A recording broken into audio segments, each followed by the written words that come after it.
তোমরা প্রত্যেকেই নিশ্চয়ই ভালো রয়েছো। আমরা এই করোনা ভাইরাসের আতঙ্কে লকডাউন অবস্থায় প্রত্যেকে বাড়িতে গৃহবন্দী অবস্থায় রয়েছি।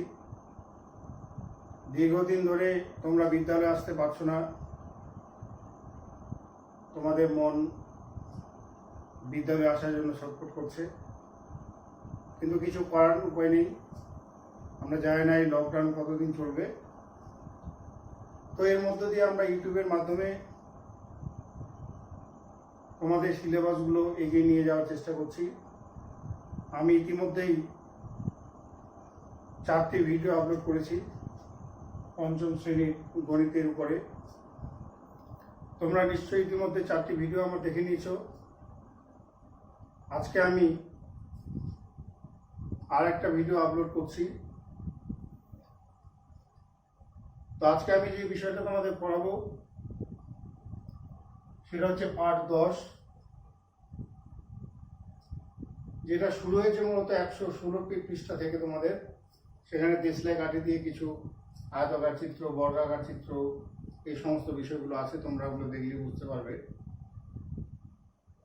তো আজকে আমি আলোচনা শুরু করছি 118 পৃষ্ঠা থেকে। এইখানে কি রয়েছে? এইখানে মূলত আলোচনার মধ্যে রয়েছে আয়তাকার চিত্র এবং বর্গাকার চিত্র, তার পরিসীমা, দৈর্ঘ্য, প্রস্থ, এগুলো কিভাবে আমরা বের করব, ক্ষেত্রফল কিভাবে আমরা নির্ণয় করব। একই রকমভাবে বর্গাকার চিত্র যদি হয় তাহলে সেক্ষেত্রে তার পরিসীমা আমরা কিভাবে বের করব, তার বাহুর দৈর্ঘ্য আমরা কিভাবে বের করব এবং তার ক্ষেত্রফল কিভাবে আমরা নির্ণয় করব, এই সংক্রান্ত কিছু সমস্যা রয়েছে। তো আজকে আমি প্রথমে তোমাদের সূত্রগুলো, অর্থাৎ এই ধরনের সমস্যার সমাধান করতে গেলে আমাদের কিছু সূত্র জানতে হবে, অর্থাৎ কিছু ফর্মুলা আমরা বলি। কিছু সূত্র আমাদের জানতে হবে, যে সূত্রগুলো না জানলে পরে কিন্তু এই ধরনের সমস্যার সমাধান করা সম্ভব হবে না। ঠিক আছে?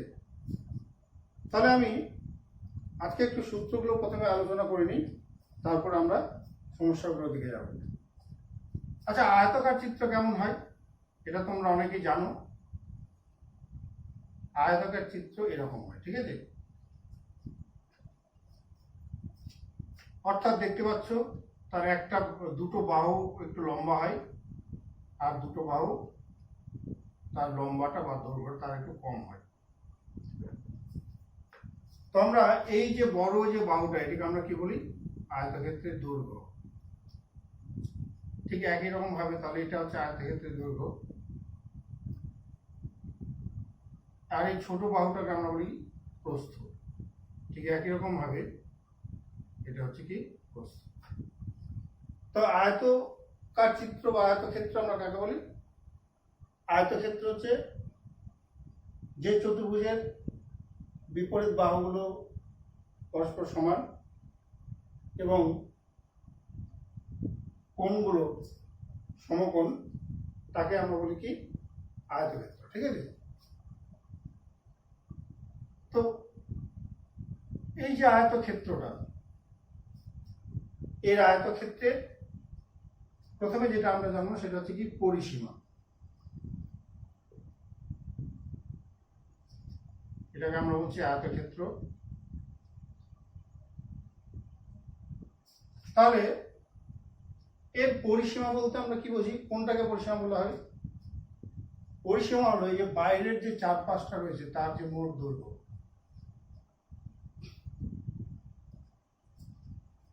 এই যে দৈর্ঘ্যটা আমরা বলছি, বাইরের চারপাশের এই যে দৈর্ঘ্যটা, এটাকে এই দৈর্ঘ্যের সমষ্টিটাকে আমরা বলছি কি? তার পরিসীমা। তাহলে আমরা কি লিখতে পারি? কটা দৈর্ঘ্য রয়েছে? দেখো এখানে দুটো দৈর্ঘ্য রয়েছে, এটা একটা দৈর্ঘ্য, এটা একটা দৈর্ঘ্য। তাহলে আমি 2 গুণ দৈর্ঘ্য লিখতে পারি। ঠিক আছে? যোগ কটা প্রস্থ রয়েছে? দুটো প্রস্থ রয়েছে, তাহলে আমি কি লিখতে পারি?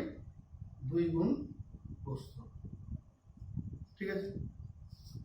তাহলে এইখান থেকে কি লেখা যায়? দেখো এখান থেকে আমরা এটা লিখতে পারি 2 গুণ, অর্থাৎ বন্ধনী দিলাম, দৈর্ঘ্য যোগ প্রস্থ।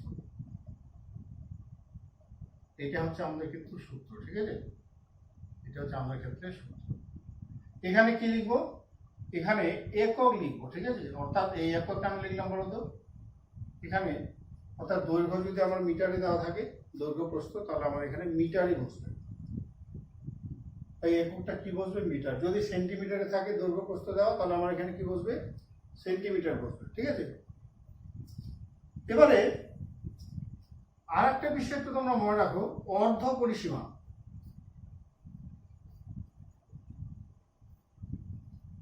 আর অর্ধ পরিসীমা আমরা কিন্তু সবগুলোই কার বের করছি, এগুলো সবগুলো হচ্ছে আয়তক্ষেত্রের।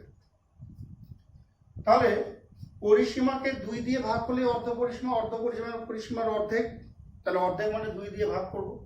তাহলে 2 দিয়ে যদি আমি এইটাকে 2 দিয়ে ভাগ করি, তাহলে এই 2টা আমার আর থাকবে না, ঠিক আছে? তোমরা নিজেরা ক্যালকুলেশন করে দেখে নেবে। তাহলে অর্ধ পরিসীমা সমান কি হবে? দৈর্ঘ্য যোগ প্রস্থ। এটা অনেক সময় তোমাদের শূন্যস্থান আসে, যে বলা হলো যে অর্ধ পরিসীমা সমান দৈর্ঘ্য যোগ ড্যাশ দেওয়া থাকলো, তাহলে কি লিখবে? ওখানে প্রস্থ লিখবে, ঠিক আছে? এটাও তাহলে কি হবে? একক হবে।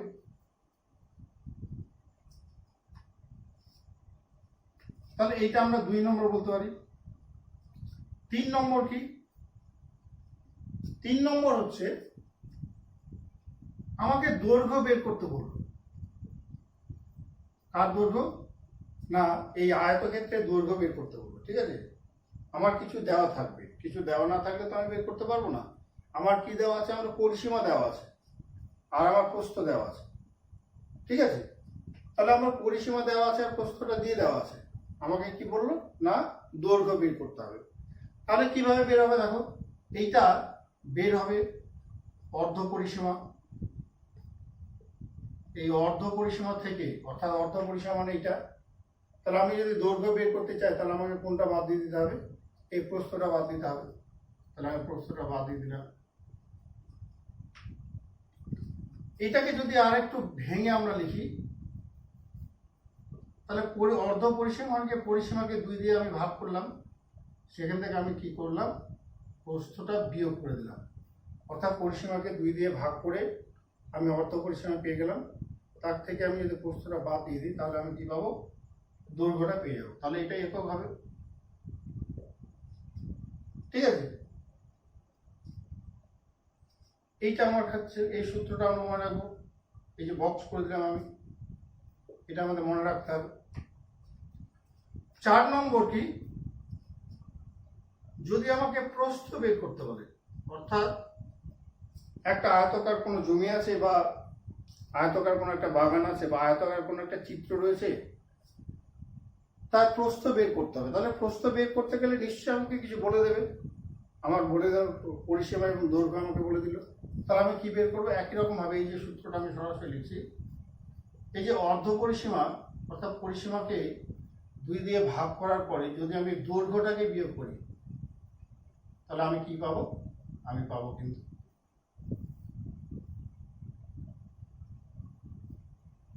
কি? প্রস্থ পাবো, ঠিক আছে? তাহলে দৈর্ঘ্য বের করার ক্ষেত্রে সূত্র মনে রাখবে, পরিসীমা বাই 2 বিয়োগ প্রস্থ। প্রস্থ বের করতে গেলে মনে রাখবে পরিসীমাকে 2 দিয়ে ভাগ করব বিয়োগ দৈর্ঘ্য, ঠিক আছে? তোমরা পরিসীমা ভাগ চিহ্ন দিয়ে 2 লিখে বিয়োগ দৈর্ঘ্য লিখতে পারো, সেটা করলেও হবে। এবারে আর কি? আয়তক্ষেত্রের ক্ষেত্রফল, ঠিক আছে? আয়তক্ষেত্রের ক্ষেত্রফল কোনটা আগে, তাহলে আমরা জানতে হবে। ক্ষেত্রফল বলতে আমাদের এই যে ভেতরের এই যে অংশটা, অর্থাৎ যদি একটা জমি হয়, তাহলে জমিতে যেই অংশটাতে, ধানের জমি যদি হয়, তাহলে যে অংশটাকে আমরা ধান লাগাই, বা যদি একটা ফুলের বাগান হয়, তাহলে যে অংশটাতে আমরা ফুলগুলো লাগাই, তাহলে এই অংশটাকে বলছি, এই অংশটা তোমাদের বাড়িতে যে ঘরের যে মেঝে আছে, এই মেঝেটা, এটা মনে করতে পারো, এইটা হচ্ছে ক্ষেত্রফল। তাহলে আয়তক্ষেত্রের ক্ষেত্রফল যদি আমাকে বের করতে বলে, তাহলে তার ক্ষেত্রে সূত্র কি? ক্ষেত্রফলের সূত্র হচ্ছে এই দৈর্ঘ্য এবং প্রস্থ যদি আমি গুণ করে দিই, তাহলে কিন্তু এই ক্ষেত্রটা পাওয়া যায়, ঠিক আছে? এটা তোমরা যখন আরো উঁচু ক্লাসে উঠবে, তখন বিষয়গুলো তোমরা পরিষ্কারভাবে বুঝবে। আপাতত তোমরা এটা মনে রাখো যে দৈর্ঘ্য এবং প্রস্থ এই দুটো যদি আমি গুণ করি, অর্থাৎ এই বাহুটা আর এই বাহুটা যদি আমি গুণ করে দিই, তাহলে কিন্তু এই গোটা ক্ষেত্রটাই পাওয়া যায়। ঠিক আছে, তাহলে দেখো ক্ষেত্রফলের সূত্র কি হবে? দৈর্ঘ্য গুণ প্রস্থ। আচ্ছা দেখো, এইখানে কিন্তু আর একক লিখলে হবে না, এখানে লিখতে হবে বর্গ একক। কি কারণে বর্গ হচ্ছে বলতো?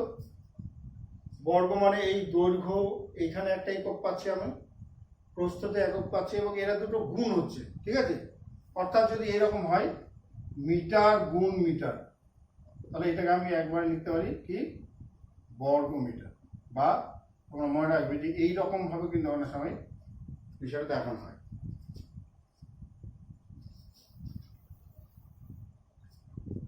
তাহলে এটা হলো ক্ষেত্রফলের সূত্র। এবারে বলা হলো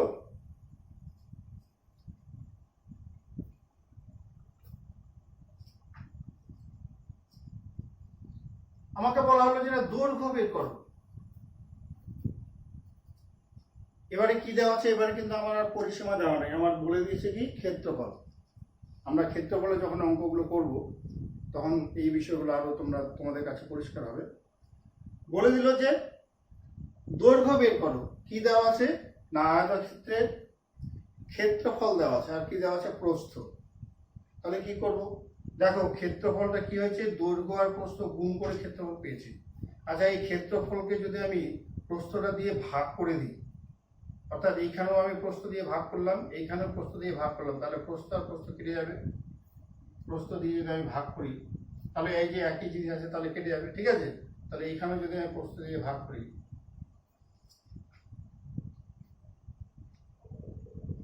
তাহলে দেখো কি দাঁড়াচ্ছে, এই প্রস্থ আর প্রস্থ কেটে যাবে, প্রস্থ প্রস্থ কেটে যাবে, তাহলে আমি কি পাবো? দৈর্ঘ্য। অর্থাৎ যেহেতু দৈর্ঘ্য আর প্রস্থ গুণ করে আমরা ক্ষেত্রফল পাচ্ছি, তাহলে দৈর্ঘ্য বের করতে গেলে আমাকে কি করতে হবে না, দৈর্ঘ্য বের করতে গেলে আমাকে কি করতে হবে না, ক্ষেত্রফলকে আয়তক্ষেত্রে যে ক্ষেত্রফল রয়েছে এই ক্ষেত্রফলকে প্রস্থ দিয়ে ভাগ করতে হবে। এবার তোমরা জানো যে দৈর্ঘ্য এখানে আর বর্গ একক হবে না, এখানে হবে একক। অর্থাৎ মিটার যদি থাকে তাহলে মিটার, সেন্টিমিটার থাকলে সেন্টিমিটার। একই রকম ভাবে যদি আমি প্রস্থ বের করতে চাই তাহলে একই রকম ভাবে কি হবে, এই ক্ষেত্রফলকে কি দিয়ে ভাগ করব, ক্ষেত্রফলকে ভাগ করতে হবে দৈর্ঘ্য দিয়ে। ঠিক আছে, তাহলে এইটাকে আমরা 6 নম্বর সূত্র বলতে পারি, এটাকে আমরা 7 নম্বর সূত্র বলতে পারি। আর কি 8 নম্বর সূত্র। এবার বললো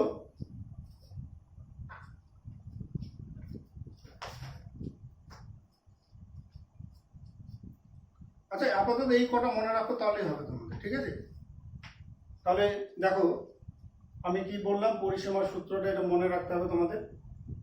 অর্ধ পরিসীমা এটাও বিষয়টা একটু জেনে রাখতে হবে। দৈর্ঘ্য বের করতে গেলে তার সূত্রটা জানতে হবে, প্রস্থের ক্ষেত্রে সূত্রটা এটা জানতে হবে, ক্ষেত্রফলের সূত্রটা হচ্ছে এটা জানতে হবে। দৈর্ঘ্য বের করার ক্ষেত্রে ক্ষেত্রফল আর প্রস্থ দেওয়া থাকলে এই সূত্র দিয়ে আমরা বের করবো দৈর্ঘ্য। ক্ষেত্রফল আর দৈর্ঘ্য দেওয়া থাকলে এই সূত্র দিয়ে আমরা কি বের করবো, প্রস্থ বের করবো। ঠিক আছে, তাহলে এই মোটামুটি হলো আয়তক্ষেত্র সংক্রান্ত কিছু সূত্র। ঠিক আছে, এরপরে বর্গক্ষেত্র। আচ্ছা বর্গক্ষেত্র কাকে বলে তোমরা এটা জানো, যে একটা চতুর্ভুজ যদি হয় তার প্রত্যেকটা বাহু যদি সমান হয়, তার প্রত্যেকটা বাহু কি সমান, প্রত্যেকটা বাহু কি সমান। ঠিক আছে, এবং কি না কোণগুলো প্রত্যেকটা সমকোণ। তাহলে এইরকম চিত্রকে আমরা বলি কি বর্গক্ষেত্র। আচ্ছা দেখো এখানে কিন্তু আমরা দৈর্ঘ্য প্রস্থ আমরা বলবো না, আমরা কি বলবো কি বাহু বলবো, যেহেতু এখানে প্রত্যেকটাই সমান। ঠিক আছে, তাহলে বাহু গুণ বাহু, বাহু গুণ বাহু না, এইটাও বাহু, এইটাকে আমরা বাহু বলছি, আর এটাকে আমরা বাহু বলছি।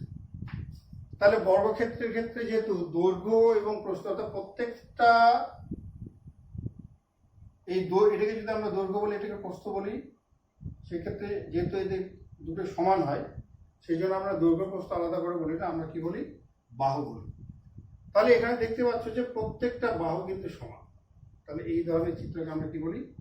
বর্গক্ষেত্র। এবং কোণগুলো অবশ্যই সমকোণ হবে, ঠিক আছে? অর্থাৎ 180 ডিগ্রি, 90 ডিগ্রি হবে। কোণগুলো কত ডিগ্রি করে হবে? 90 ডিগ্রি করে হবে। এবারে তাহলে বর্গক্ষেত্রের পরিসীমা কি হবে? এরকম চিত্রের পরিসীমা কি হবে?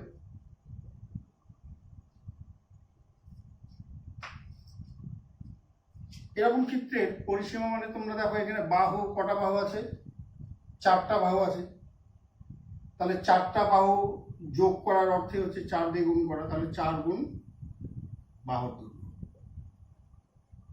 4 গুণ বাহুর দৈর্ঘ্য, এটা একক, ঠিক আছে?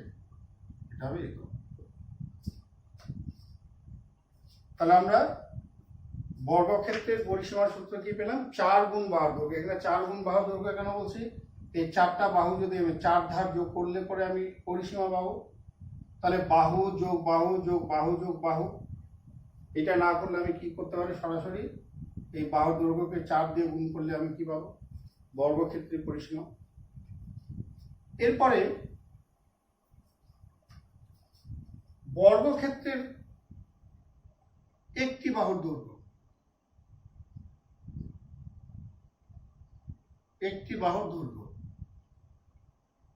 অর্থাৎ কি বলা হলো না? বললো যে বর্গক্ষেত্রের পরিসীমা দেওয়া আছে, বর্গক্ষেত্রের পরিসীমা দেওয়া আছে, সেখান থেকে তার বাহুর দৈর্ঘ্য বের করো, অর্থাৎ একটা বাহুর দৈর্ঘ্য বের করো। তাহলে কি করতে হবে? দেখো এখানে এই এই বাহুর দৈর্ঘ্য বের করবো। তাহলে 4 দিয়ে যদি আমি ভাগ করে দিই পরিসীমাকে, তাহলে এখানে 4 দিয়ে ভাগ হলো, এখানে 4 দিয়ে ভাগ হলো। তাহলে এই 4 আর 4 কেটে যাবে, এই যে 4 আর এই 4 কেটে যাবে। তাহলে কি থাকবো? পাবো আমরা বাহুর দৈর্ঘ্য। তাহলে একটি বাহুর দৈর্ঘ্য বের করার সূত্রটা কি হলো? পরিসীমা ভাগ 4। আমি এইভাবে লিখছি, ঠিক আছে? পরিসীমা ভাগ 4, এটাও এইভাবে তোমরা ভাগ চিহ্ন দিয়ে লিখতে পারো, অসুবিধা নেই।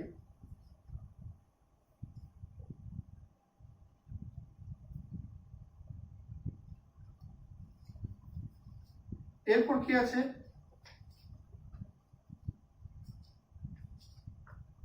বর্গক্ষেত্রের ক্ষেত্রফল, এটা মনে রাখবে। বর্গক্ষেত্রের ক্ষেত্রফল,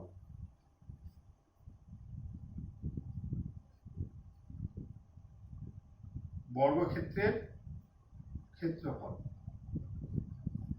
তাহলে দেখো এই বাহু, আমি আগে বললাম এই বাহু আর এই বাহু যদি আমি গুণ করি, এই বাহু আর এই বাহু যদি গুণ করা হয়, তাহলে কিন্তু এই পুরো ক্ষেত্রটা পাবো। অর্থাৎ এটাকে আমরা ক্ষেত্রফল বলছি একই রকম ভাবে, বর্গক্ষেত্রের ক্ষেত্রফল এই অংশটা। তাহলে কি লিখবো? বাহুর দৈর্ঘ্য, বাহুর দৈর্ঘ্য গুণ আবার বাহুর দৈর্ঘ্য, ঠিক আছে? বাহুর দৈর্ঘ্য গুণ বাহুর দৈর্ঘ্য। এটাকে আমরা একবারে কি লিখতে পারি? এটাকে একবারে লেখা যায়, এইভাবে লেখা যায়, বাহুর দৈর্ঘ্য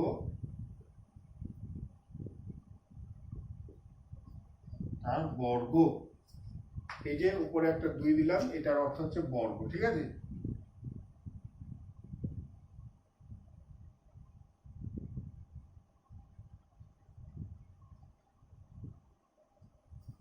বর্গ।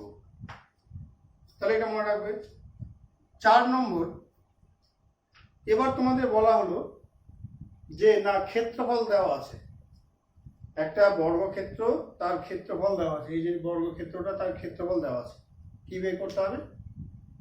তার একটা বাহুর দৈর্ঘ্য বের করতে হবে। তাহলে সেক্ষেত্রে কিভাবে করবে? সূত্রটা তোমরা লিখে রাখো। একটি বাহুর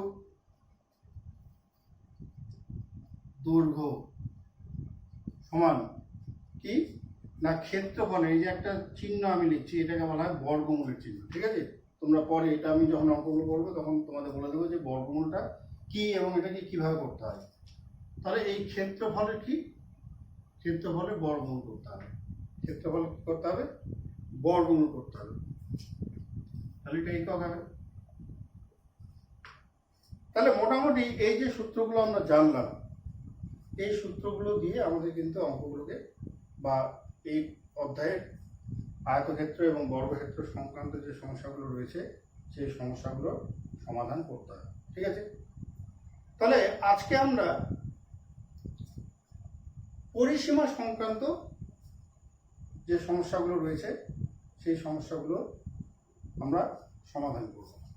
অর্থাৎ পরিসীমা বের করো, দৈর্ঘ্য বের করো, প্রস্থ বের করো, এই সমস্ত বিষয়গুলো, বা বর্গক্ষেত্রের ক্ষেত্রে তার বাহুর দৈর্ঘ্য বের করো, পরিসীমা দেওয়া আছে, বা বাহুর দৈর্ঘ্য দেওয়া আছে, পরিসীমা নির্ণয় করো, এই সমস্ত সংক্রান্ত সমস্যাগুলো আমরা আজকে করব।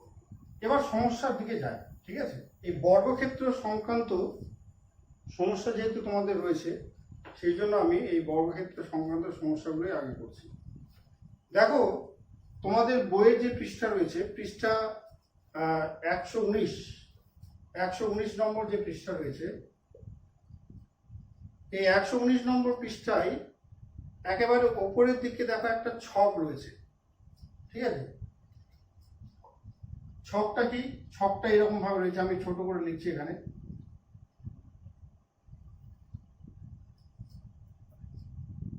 বর্গাকার চিত্র,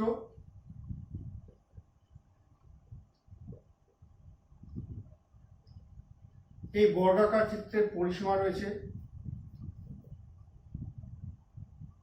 আর এই দিকে রয়েছে কি একটি বাহুর দৈর্ঘ্য।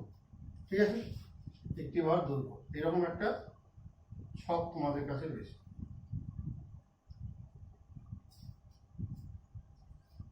আমি দুটো সমস্যা এখান থেকে করছি, বাকিটা তোমরা তোমাদের জন্য হোমওয়ার্ক থাকবে, হোমওয়ার্ক করে নেবে।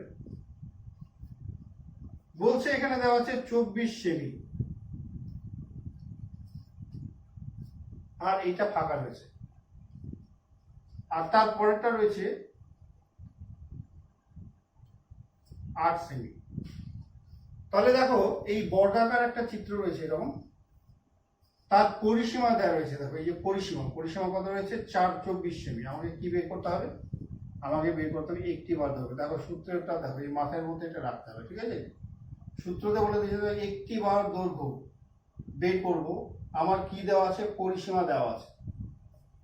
তাহলে কি করতে হবে? পরিসীমাকে 4 দিয়ে ভাগ করলে একটি বার দৈর্ঘ্য বের করবো। তাহলে আমরা এটাকে কি করব? এই 24কে, এটা পরিসীমাকে 4 দিয়ে ভাগ করব, তাহলে ভাগ করে কত পাবো? 4/24। তাহলে একটি বার দৈর্ঘ্য কত পেলাম? 6 সেমি। এবারে দেখো, আমার একটি বার দৈর্ঘ্য দেওয়া রয়েছে, আমাকে কি বের করতে হবে? পরিসীমা বের করতে হবে। তাহলে দেখো, পরিসীমা নির্ণয় করার সূত্র কি? 4 গুণ একটি বার দৈর্ঘ্য। এই যে একটি বার দৈর্ঘ্য, তাহলে পরিসীমা সমান হচ্ছে 4 গুণ একটি বার দৈর্ঘ্য, তাই তো? তাহলে এখানে দেখো, আমার একটি বার দৈর্ঘ্য দেওয়া আছে, তাহলে এই একটি বার দৈর্ঘ্যকে আমি কত দিয়ে গুণ করবো? 4 দিয়ে গুণ করলে আমি পাবো কত? 32 সেমি। বুঝতে পেরেছে? তাহলে এই যে সূত্রগুলো, এই সূত্রগুলো কিন্তু তোমাদের একেবারে ঝরঝরা মুখস্থ রাখতে হবে। ঠিক আছে, বিষয়গুলো একটু বুঝে নিয়ে ঝরঝরা এগুলো মুখস্থ রাখতে হবে, তাহলে তোমরা এই অঙ্কগুলো খুব তাড়াতাড়ি করতে পারবে। তাহলে এইটা নিশ্চয়ই তোমরা বুঝে নিয়েছো।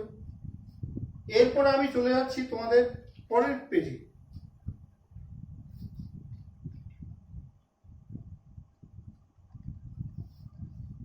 পরের পেজে দেখো, পেজ নাম্বার 120। আমি আগে বললাম যে ক্ষেত্রফল সংক্রান্ত সমস্যাগুলো আমরা পরে করবো। ঠিক আছে, পেজ নাম্বার 120-তে দেখো, এবারে কিন্তু আয়তক্ষেত্র সংক্রান্ত সমস্যা রয়েছে।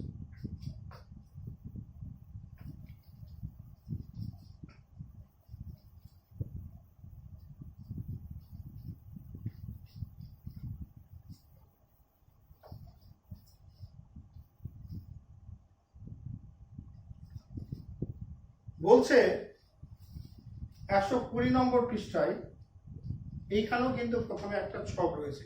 এই ছকটা আমি তোমাদের কয়েকটা দেখাচ্ছি, বাকিগুলো তোমরা করে নেবে। এইরকম একটা ছক রয়েছে, বলছে একটা আয়তাকার মাঠ রয়েছে, আয়তাকার একটা মাঠ রয়েছে। ঠিক আছে, তো এই মাঠের গুলো কি?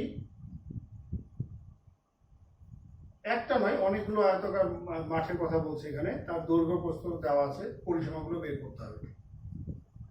দৈর্ঘ্য দেওয়া আছে, প্রস্থ দেওয়া আছে, কি বের করব? আমি পরিসীমা বের করব। এরকম ছক করা আছে। তাহলে আমি দুটো সমস্যা করব, তোমরা বাকিগুলো করে নেবে। 30 মিটার দৈর্ঘ্য রয়েছে, প্রস্থ রয়েছে 20 মিটার, তাহলে বলছে এই পরিসীমাটা কত হবে, অর্থাৎ এইটাকে আমাকে নির্ণয় করতে হবে। আর একটা রয়েছে 60 মিটার দৈর্ঘ্য, 12 মিটার রয়েছে প্রস্থ,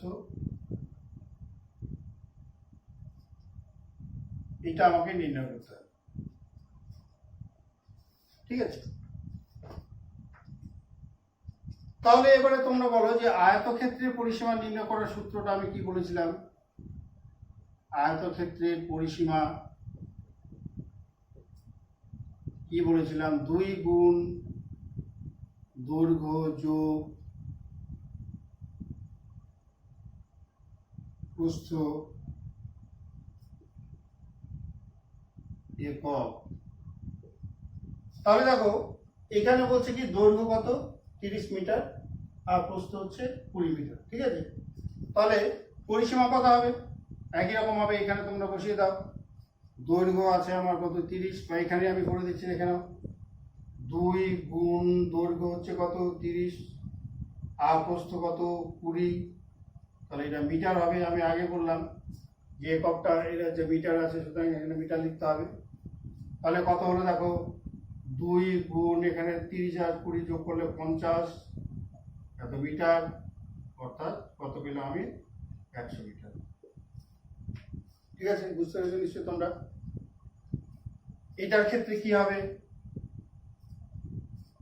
দেখো, 2 গুণ কত আছে আমার? দৈর্ঘ্য আছে 60, প্রস্থ কত আছে? 12, তাহলে এত মিটার। তাহলে 2 গুণ 60 আর 12 হচ্ছে 72, তাহলে কত হলো? 2 দুগুণে 4 আর 7 দুগুণে 14, অর্থাৎ 144 মিটার। ঠিক আছে, তাহলে দেখো আয়তক্ষেত্রের দৈর্ঘ্য এবং প্রস্থ দেওয়া থাকলে কিভাবে আমরা পরিসীমা বের করব। তাহলে আমাদের এই সূত্র দিয়ে কিন্তু পরিসীমাটা নির্ণয় করতে হবে। তাহলে তোমাদের এটা মনে রাখতে হবে। এরপরে দেখো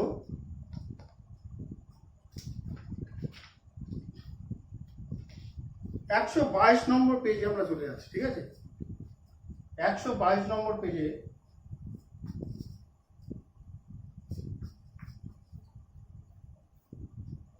এইখানেও প্রথমে একটা ছক রয়েছে। তাহলে আমি ছকটা আগে এখানে লিখে নিচ্ছি, ছকের মধ্যে কি বিষয়গুলো রয়েছে। দৈর্ঘ্য দেওয়া আছে, প্রস্থ আছে, আর কি?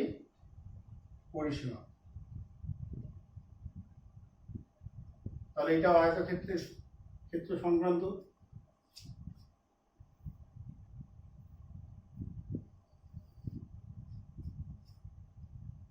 এখানে দেখো পরিসীমা আমার দেওয়া আছে 100 মিটার, আর প্রস্থ আমার দেওয়া আছে কত? 20 মিটার। তাহলে আমাকে দৈর্ঘ্যটা কিন্তু বের করতে হবে, এটা কিন্তু দেওয়া নেই। আর একটা অঙ্ক দেখো, 100 সেন্টিমিটার সেমি, অর্থাৎ দৈর্ঘ্যটা আমার দেওয়া আছে, আর আমার কি দেওয়া আছে? পরিসীমাটা দেওয়া আছে। পরিসীমা কত? 300 সেন্টিমিটার সেমি। তাহলে কি দেওয়া আছে দেখো, প্রথমটার ক্ষেত্রে প্রস্থ দেওয়া আছে আর পরিসীমা দেওয়া রয়েছে। আমাকে কি বের করতে হবে? দৈর্ঘ্য বের করতে হবে। তারপরেটা কি দেওয়া রয়েছে? পরিসীমা দেওয়া রয়েছে আর দৈর্ঘ্য দেওয়া রয়েছে। আমাকে কি বের করতে হবে? প্রস্থ বের করতে হবে। তাহলে দেখো সূত্রগুলো তোমরা মনে করার চেষ্টা করো যে আয়তক্ষেত্রের ক্ষেত্রে দৈর্ঘ্য বের করার সূত্র কি বলেছিলাম? পরিসীমাকে 2 দিয়ে ভাগ করব, অর্থাৎ অর্ধ পরিসীমা বের করব, সেখান থেকে প্রস্থটা বিয়োগ করব। আর প্রস্থ নির্ণয় করার ক্ষেত্রে সূত্রটা কি বলেছিলাম? পরিসীমাকে 2 দিয়ে ভাগ করব, সেখান থেকে কি দৈর্ঘ্য বিয়োগ করব। এগুলো একক হবে, অর্থাৎ মিটারে থাকলে মিটার, সেন্টিমিটার থাকলে সেন্টিমিটার। এইখানটায় দেখো প্রথমটার ক্ষেত্রে আমরা কি বের করব? দৈর্ঘ্য বের করব। তাহলে পরিসীমাকে আমি 2 দিয়ে ভাগ করব, সেখান থেকে তারপর আমি কি এই প্রস্থটা বিয়োগ করব। এটা ক্যালকুলেশন করলে কত হবে? এটা ক্যালকুলেশন করলে আমি এখানে করে দিচ্ছি, দেখো 100কে 2 দিয়ে ভাগ করলে 50 পাবো, বিয়োগ 20, তাহলে এত সেন্টিমিটার, সেমি, সরি এটা তো মিটারে আছে, তাহলে এটা মিটার হবে, এত মিটার, তাহলে কত হলো? 30 মিটার। নিশ্চয়ই দেখতে পাচ্ছ, বুঝতে পারছো তোমরা? বোঝার ক্ষেত্রে কোনো সমস্যা হয়নি। এরপরে দেখো আমাকে কি বের করতে হবে? আমাকে প্রস্থ বের করতে হবে। তাহলে প্রস্থ বের করতে গেলে আমাকে একই রকম ভাবে পরিসীমাকে 2 দিয়ে ভাগ করব। তাহলে এই 300কে কত দিয়ে ভাগ করব? 2 দিয়ে আমি ভাগ করলাম। ভাগ করার পরে আমার এই যে দৈর্ঘ্য রয়েছে, তাহলে দৈর্ঘ্যটা আমি বাদ দেব, তাহলে দৈর্ঘ্য বাদ দিলাম। তাহলে এইটা ক্যালকুলেশন করলে আমার কি হবে? এটা ক্যালকুলেশন করলে 300কে 2 দিয়ে ভাগ করলে কত হবে? 150 হবে, 150। তার থেকে আমি 100 বিয়োগ করব। এটা এককটা কি রয়েছে? সেন্টিমিটার রয়েছে, তাহলে আমি এখানে সেন্টিমিটার লিখলাম, সংক্ষেপে সেমি লিখলাম। তাহলে কত হলো? 150 থেকে 100 বাদ দিলে কত হবে? 50 সেমি। ঠিক আছে? তাহলে এইভাবে কিন্তু পরিসীমা এবং প্রস্থ দেওয়া থাকলে এইভাবে করব, আর পরিসীমা এবং দৈর্ঘ্য যদি দেওয়া থাকে তাহলে এইভাবে করবো। সেক্ষেত্রে তোমাদের আবার বলছি যে এই সূত্রগুলো তোমাদের কিন্তু মনে রাখতে হবে। এরপরে 2 নম্বরে তোমাদের যেটা রয়েছে, এটা আমি এই 122 পেজের 1 নম্বর ছক থেকে করলাম। এরপরে 122 পেজের 2 নম্বর অঙ্কটা আমি করছি, ঠিক আছে?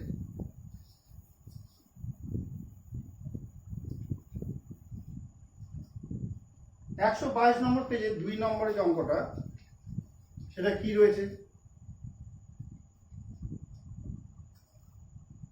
বলছে একটা বর্গাকার ফুলের বাগান রয়েছে, একটা বর্গাকার,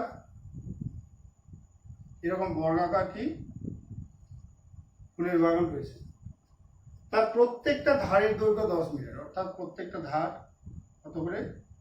10 মিটার করে। এটা 10 মিটার, এটা 10 মিটার, এই ধারটা 10 মিটার, প্রত্যেকটা ধার কিন্তু 10 মিটার করে, ঠিক আছে? যদি বাগানটির প্রত্যেক ধারের দৈর্ঘ্য 2 মিটার করে বাড়ানো যায়, প্রত্যেকটা ধারকে যদি আমরা 2 মিটার করে বাড়াই, তবে নতুন যে বাগানটা তৈরি হবে সেই বাগানটার পরিসীমা আগের তুলনায় কত বেশি হবে? দেখো আগের তুলনায় পরিসীমা কত বেশি হবে, তাহলে আগে কত পরিসীমা ছিল? অঙ্কটা নিশ্চয়ই তোমরা বুঝতে পারছো। পরিসীমা আগের তুলনায়, অর্থাৎ 2 মিটার করে বাড়ানোর পরে যে নতুন যে বাগানটা হলো তারও তো একটা পরিসীমা আছে, তাহলে তার পরিসীমাটা কত বাড়লো? তাহলে আগে একটা পরিসীমা ছিল। এবারে ফুলের বাগানটির, বর্গাকার ফুলের বাগানটির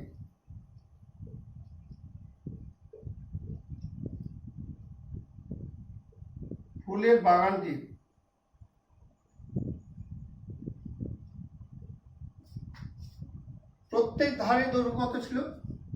আমরা বাহুর ধারে লিখছি, ঠিক আছে? একটি বাহুর দৈর্ঘ্য, আমি আর ধারে দৈর্ঘ্য লিখছি না, আমি লিখছি একটি বাহুর দৈর্ঘ্য কত? 10 মিটার।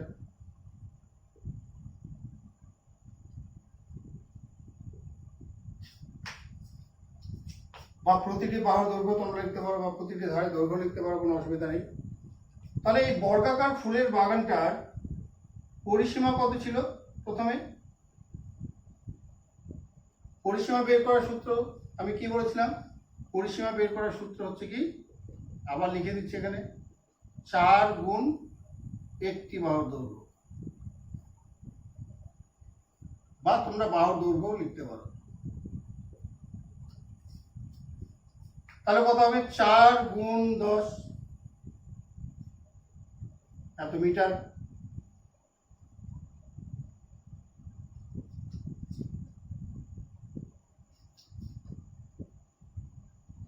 তাহলে কত হলো? 40 মিটার।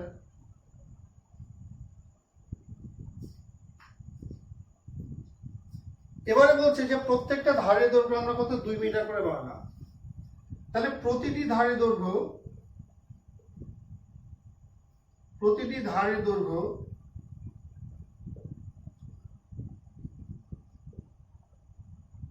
2 মিটার করে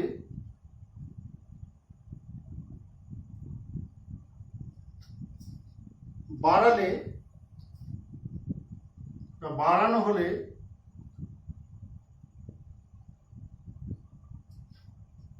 নতুন যে বর্গাকার বাগান হবে,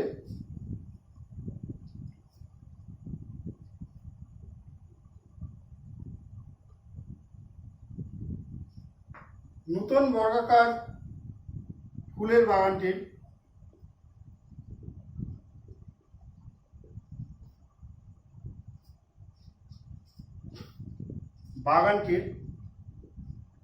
প্রতিটি ধারে দৈর্ঘ্য কত হবে? তাহলে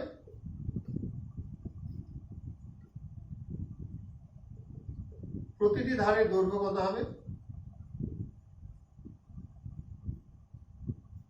আগে কত ছিল? আগে ছিল 10 মিটার, এখন কত হবে? 2 মিটার করে বাড়ালাম, অর্থাৎ কত হবে? 12 মিটার। বোঝা গেল? প্রতিটি ধারের দৈর্ঘ্য 2 মিটার করে বাড়ানো হলে নতুন বর্গাকার ফুলের বাগানটির প্রতিটি ধারের দৈর্ঘ্য হবে কত? 12 মিটার। অর্থাৎ এইটাকে আমরা 2 মিটার করে বাড়ালাম, এইটাকেও বাড়ালাম, এইটাকেও বাড়ালাম, প্রত্যেকটাকে যদি বাড়াই তাহলে এখন আমাদের কি এইরকম একটা চিত্র আসবে, ঠিক আছে? অর্থাৎ এইটাও কিন্তু বর্গাকারই থাকবে। প্রত্যেকটা ধারকে আমি বাড়িয়েছি, তবে এই ধারটাকে বাড়িয়েছি, এই ধারটাকেও আমি বাড়িয়েছি। এখানে দেখো এই ধারটা আগে এই পর্যন্ত ছিল, এইটাও এতটুকু বেড়েছে। আবার এই ধারটা দেখো, এটা আগে এতটুকু ছিল, এই পর্যন্ত ছিল, এটাও 2 মিটার বেড়েছে, ঠিক আছে? অর্থাৎ প্রত্যেকটা আমরা 2 মিটার করে বাড়িয়েছি। এদিকে 2 মিটার বেড়েছে, এই ধারটা 2 মিটার বেড়েছে, এই ধারটা এখানে 2 মিটার বাড়লো, একই রকম ভাবে এই ধারটাও কিন্তু 2 মিটার করে বাড়লো। অর্থাৎ চিত্রটা কিন্তু বর্গাকারই থাকছে, ঠিক আছে? তাহলে নতুন বাগানটার আমি একবার লিখছি, নতুন বাগানটির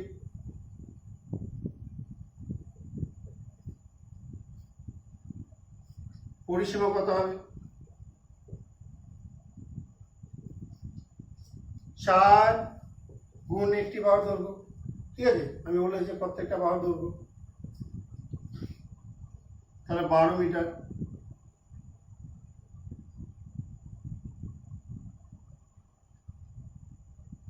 এই 2 মিটার করে বাড়ছে, 2 মিটার করে বাড়ছে, এটা যোগ চিহ্ন করলাম এখানে, লিখে নাও তোমরা ছবিতে,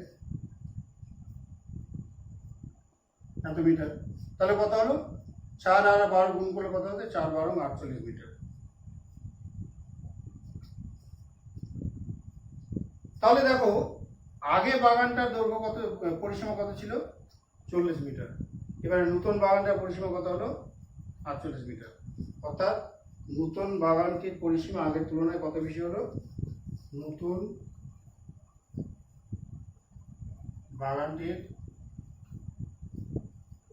পরিসীমা আগের তুলনায় কতটি বাড়লো? 48 থেকে কত বিয়োগ করবো? 40 মিটার, অর্থাৎ 8 মিটার কি বেশি হবে, 8 মিটার বেশি হবে, এটাই উত্তর। ঠিক আছে, এটা তোমরা উত্তর লিখতে হবে যে নূতন বাগানটি পরিসীমা আগের তুলনায় কত মিটার বেশি হবে, 8 মিটার বেশি হবে। ঠিক আছে, নিশ্চয়ই তোমাদের বুঝতে কোনো অসুবিধা নেই। 3 নম্বর অঙ্কটা আয়তক্ষেত্র দিয়ে করে, প্রশ্নটা আয়তক্ষেত্র দিয়ে আছে, তোমরা এটা নিজেরা করবে। এরপরে আমি 4 নম্বরের অঙ্কটা করছি। 4 নম্বর অঙ্কটা তোমরা বইয়ের মধ্যে দেখো।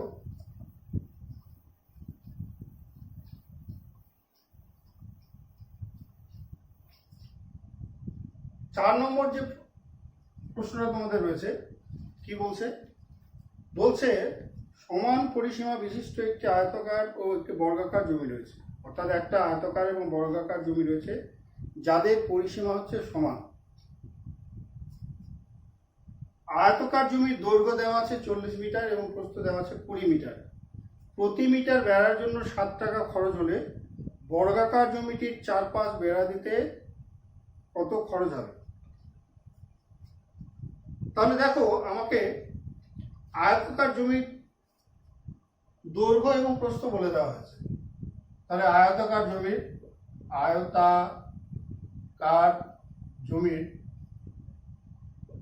দৈর্ঘ্য কত রয়েছে? দৈর্ঘ্য বলে দিয়েছে কত? 40 মিটার।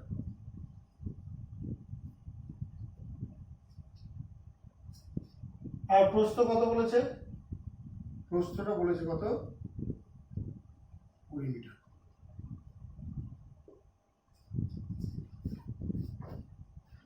দেখো, এখানে প্রশ্নটা তোমরা পড়ে বোঝো। প্রশ্নতে বলছে আমরা কি করব না, বর্গাকার জমিটাতে বেড়া দেব। তাহলে এইরকম যদি একটা বর্গাকার জমি হয়, তাহলে আমি বেড়া দেবো কোথায়? আমি কি এই ভেতরে দেবো বেড়া? না, আমি এই চারপাশে বেড়া দেবো। তাহলে আমাকে বলে দিচ্ছে অঙ্কতে, কিন্তু আমাকে কি বিষয়টা মনে রাখতে হবে? আমাকে পরিসীমা বের করতে হবে। সেই জন্য তোমাদের আগে বলছি যে প্রশ্ন কিন্তু ভালো করে পড়ে দেখতে হবে। আমার ওই প্রশ্নের মধ্যে সবকিছু বলে দেওয়া আছে। তাহলে কি না, যেহেতু আমাকে বেড়া দিতে হবে, তার মানে আমাকে কি বের করতে হবে না, বর্গাকার জমির পরিসীমা বের করব। কিন্তু বর্গাকার জমির তো বাহুর দৈর্ঘ্য দেওয়া নেই। তাহলে আমি কিভাবে বর্গাকার জমির পরিসীমাটা বের করব? দেখো, আমাকে কিন্তু বলে দিয়েছে, কি বলেছে না, আয়তক্ষেত্রের যা পরিসীমা হবে বর্গক্ষেত্রটার তাই পরিসীমা হবে, অর্থাৎ পরিসীমা ওদের দুটোর পরিসীমা সমান। তাহলে পরিসীমা যদি সমান হয়, তাহলে আমাকে আয়তক্ষেত্রের পরিসীমাটা জানলেই হবে। তাহলে আয়তক্ষেত্রের পরিসীমা আমরা বের করি। তাহলে আয়তাকার জমির পরিসীমা কত হবে? আয়তাকার জমির পরিসীমার সূত্র তোমরা জানো, কি না, 2 গুণ দৈর্ঘ্য যোগ প্রস্থ। তাহলে 2 গুণ দৈর্ঘ্য কত? 40 আছে, আর প্রস্থ কত দেওয়া আছে? 20 দেওয়া আছে। তাহলে এত মিটার। তাহলে কত হবে? 40 গুণ, এখানে হচ্ছে 60, 2 গুণ 40 যোগ 20, তাহলে 40 আর 20 যোগ করলে 60 হবে। 60কে 2 দিয়ে গুণ করলে কত পাবো আমরা? আমরা পাবো 120 মিটার। তাহলে 120 মিটার আমরা কি পেলাম? আয়তাকার জমির পরিসীমা। এবারে দেখো, আমি আগেই বললাম যে আমরা কিন্তু বর্গাকার জমির বেড়ার দিতে কত খরচ হবে সেটা বের করব। তাহলে বর্গাকার জমির পরিসীমা আমরা জানি না, কিন্তু আমাদের বলে দিয়েছে আয়তাকার জমির পরিসীমা আর বর্গাকার জমির পরিসীমা একই। তাহলে আমরা কি লিখতে পারি এখানে? প্রশ্নানুসারে, অর্থাৎ প্রশ্ন অনুসারে, ঠিক আছে, প্রশ্নানুসারে আয়তাকার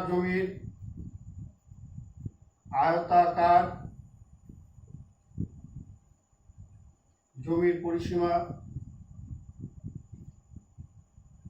সমান বর্গাকার জমির পরিসীমা।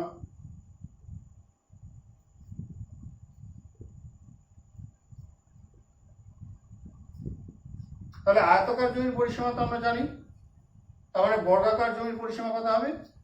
বর্গাকার জমির পরিসীমা কত হবে? 120 মিটার। আয়তাকার জমির পরিসীমা এবং বর্গাকার জমির পরিসীমা যেহেতু একই, তাহলে আমি বলতে পারি যে বর্গাকার জমির পরিসীমা কিন্তু কত হবে? 120 মিটার। এবার বলছে যে 1 মিটার বেড়া দিতে, বর্গাকার জমিটাতে 1 মিটার বেড়া দিতে খরচ কত হবে? 7 টাকা। তাহলে কি লিখবো? লিখবে 1 মিটার বেড়া দিতে খরচ কত? 7 টাকা। তাহলে কত মিটার বেড়া দেবো আমরা? আমাদের পরিসীমা দৈর্ঘ্য যা হবে বেড়া দৈর্ঘ্য তাই হবে। তাহলে 120 মিটার বেড়া দিতে খরচ কত হবে? 7 গুণ 120। নিশ্চয় খরচ বাড়বে, গুণ হবে।